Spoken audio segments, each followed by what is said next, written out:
another entry in the Allan's Answers podcast, and I got 4 questions lined up for us today. First one comes from El Crispador, I Rock My World, and they ask, how warped is your reality? Sometimes I feel like the imaginary world is more real than this one. And I feel like that, in a sense, you got to start off by this question. I feel like that everybody's reality is warped to a certain extent, because we all have different varying perspectives, and thus those perspectives shape the way that we see our world, and therefore that perspective and that reality will probably vary from another person's reality, and the way that we view our realities is through our senses, and from like the way our reality is kind of defined and kind of limited, especially by the human perception, like what we see, hear, smell, touch, and taste. And because of that, therefore, our reality is essentially warped no matter what, because in a sense, it will never be the same as somebody else's, But then when it comes to that, I feel like that you can't really tell how warped it is because you don't know how much it varies from the next person's, Like, there is a chance that everybody's perspective could be the exact same, but unless you can actually step into somebody else's shoes and live life the way they live life and see how their perspectives and their senses completely change the way that their brain interprets the external stimuli that their environment sets up for them, then there's no way to tell how exactly warped it is because you have nothing to compare and base it off of, And then again, it comes all down to what exactly is reality, because I guess in a sense that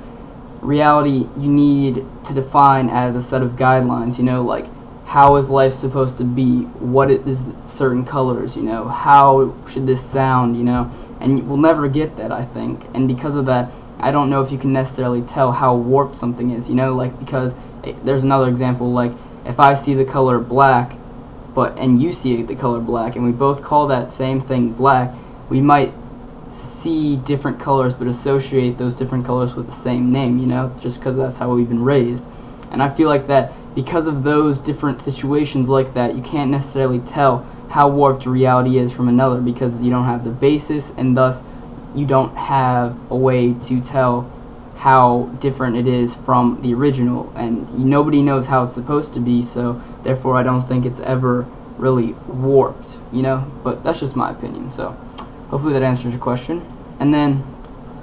an honor emoji asks, is your life what you expected? If not, in the end, does it really matter? And I guess when it comes with expectations, you gotta take into consideration that expectations kind of mean that you're dependent on other people because you believe that they will carry out certain actions and bring them that affect your life directly, and if they do not follow through with that, then you are left unprepared, or it can definitely screw up the way you live your life, So I don't really like how he's asking, or I don't really believe that it's kind of like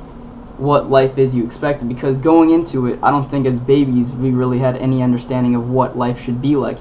But as we grow up, we develop a sense through our environment, through what our parents tell us, through what society and the media shows us on TV and all that stuff, how life generally should be, based upon the position that I'm in today. Like, so as I'm an American, I should expect a good education. I should expect plenty of opportunities to succeed in my dreams, I should expect that it shouldn't be hard to find water, food, or things like that,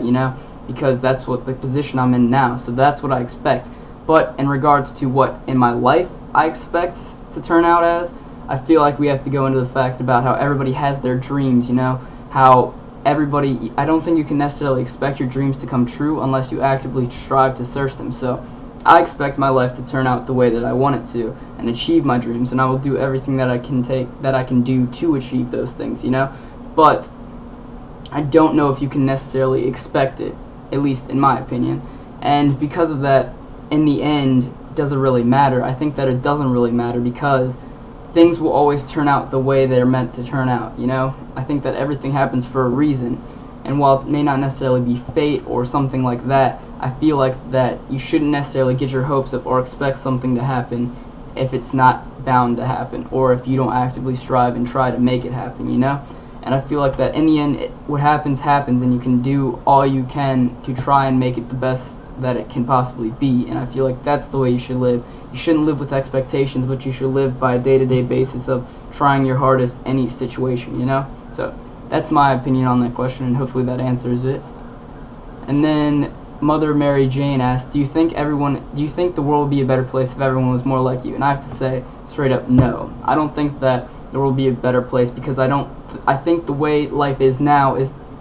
good because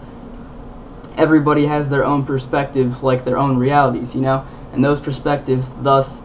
kind of bring excitement and change and differences in our lives. If everybody was just like me, I could tell what we were thinking. I could probably finish every single sentence, and I could most likely figure out, because of the way that I would deal with situations, the way that those situations will actually turn out, And I feel like that there are some qualities that some people have that are undesirable, or they just don't productively make life better for everybody else. Like if they're stubborn or they don't like working with others, that could be good. And I'm not necessarily saying that I have that the best. Other people are probably way better than that than me, But I do believe that it would be terrible if everybody was exactly like me, and if everybody was exactly like somebody else, and you need that contrast in life to bring excitement, There would be no happiness if there was no sadness, because that contrast makes you appreciate what each one signifies, and therefore brings excitement in life, and you know that the difference between when you're happy and when you're sad. If everybody was just like me, I wouldn't be able to tell when things were going good or when things were going bad, because I would just know exactly what would be happening, and it wouldn't change any other way, because I would know it so well and I'd be so familiar with it. And it would probably get boring, and it wouldn't have any meaning to me at all, and I would hate it. So I would rather prefer life to be this way than any other way. So hopefully that answered your question. And then In Honor Emoji asks again, what is better in life, to go with the flow or to swim against the current? And I have to say that this is basically like a follower-leader kind of thing. Going with the flow means that you aren't standing up for your beliefs, and swimming against the current means you will take those necessary actions to be the change that you want to be in life, And I feel like that generally that's a better policy to go with, because if you go with the flow, life, you just kind of sit back and leave it to chance in order to achieve what you want in your life, If you swim against the current, you may meet resistance, but it gives you a better opportunity and more likely to succeed in the fact that life will turn out the way you want to, and you can guide that current to the direction that you want to end up in. So hopefully that answers your second question. Hopefully that answers all your questions, and you enjoyed this, and I will see you next time. So see you then. Bye.